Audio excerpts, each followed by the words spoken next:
si Jesus, Diyos sa lumang. Magandang hapon mga kapamilya. Ma'am Lanen, dito kami sa ika-4 na may lamay. Tulad ng sinabi mo na yung pirang pinadala mo, hati-hatiin sa kanila. So, dito kami dumaan. Nakala namin kung nalibig na, pero yung pala bukas pa. So, dito yung pira, ibibigay na namin. Itong 500 kasi 4 sila. Pinaghati-hati lang namin yung pinapadala mo. Ate, tanggapin mo, te. Salamat. Salamat, ma'am. Salamat. So, ang pangalan ng namatay si Matay si Josepa, Maitom Hamiro. Josepa Maitom Hamiro ng Buenavista. Ito, Tapos, mga kapatid. kapatid to. Yung dalawa, kapatid. Oo, ate. Pangatlo. Pangatlo siya. Ito panganay. Mm. Oo. Kadua, pangalawa. Pangalawa. Pangalawa. Mm. Salamat, ma'am. Okay, ano na lang si ma'am? God bless you. Salamat, ma'am. Salamat, ma'am.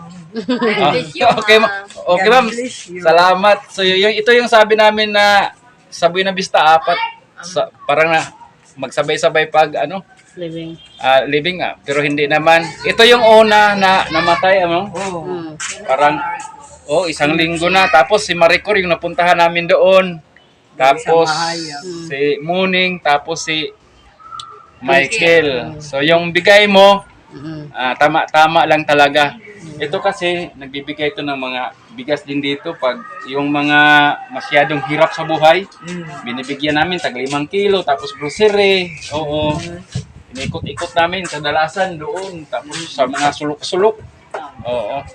So, ma'am, sana pagpalain ka pa at saka yung blessing ng Panginoon ay laging nakahanda para sa iyo dahil matulungin ka kahit sino, kahit di mo kilala.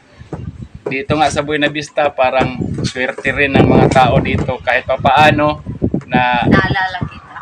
naalala nimo yung mga kasamahan namin dito, no? At salamat din sa YouTube channel namin na pinagkatiwalaan mo.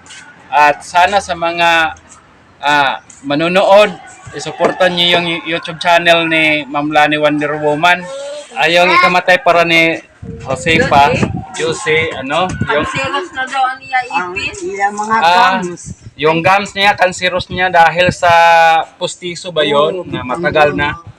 Kaya yung may mga pustiso, ay wag kayo magkumpiyansa. Lalo na pag matagal na, sumasakit na, pacheck nyo agad. Kasi ito pala yung dahilan nga nagkaroon ng komplikasyon. Na kita na lang nila sa bahay kasi nakasirado, nagpadlock. Di na siya makakain kay masakit daw. Oo, di na siya makakain dahil masakit na. Yun, nagpadlock sa bahay tapos nang nakita nila doon, pilit binubuksan yung bahay nila, wala nang buhay. Galipa-lipa Kaya yun ang paalala, no? Para sa lahat ng may mga pustiso, huwag niyong pabayaan yung pustiso. Yung pala ang dahilan.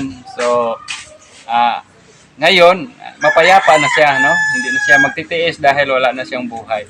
Thank you. Mabuhay tayong lahat. Happy New Year in advance. Merry Christmas. Merry Christmas.